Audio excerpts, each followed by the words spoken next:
John and his friends used to go mountain climbing once every year. This time they have decided to climb mountains in the Swiss Alps. They reached the famous mountain spot in the Swiss Alps and were surprised to see many people climbing the mountains. John and his friends started wearing all the mountain climbing gear and started climbing. In no time, they reached the top of the hill. After reaching there, friends decided to camp there. Then John saw another mountain where only a handful of people were trying to climb it. He told his friends, "Let us go and climb that mountain also. It will be fun and challenging instead of camping here." A friend replied, "No way, I have heard people talking about that mountain.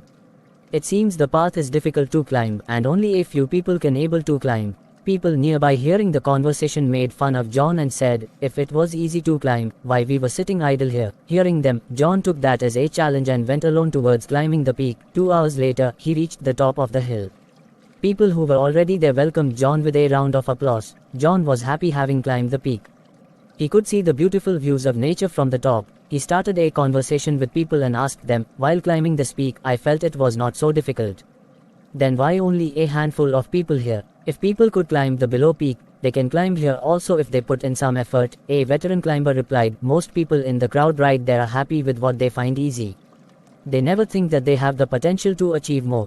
Even people who are not happy there do not want to take any risk. They think if we take risks, they will lose what they already have. But to reach a new peak, we need to put in our effort." Many of them do not show any courage, and they remain part of the crowd the whole life, and keep complaining about the handful of courageous people and call them lucky. Hearing this, John thanked the veteran for explaining the importance of courage in our life. Moral of the story: in our life, many of us stay in our comfort zone. But to achieve something big, we need effort and courage. We should never stop, have the courage to push ourselves out of the crowd. Focus on moving to the handful of people, whom the people called courageous people.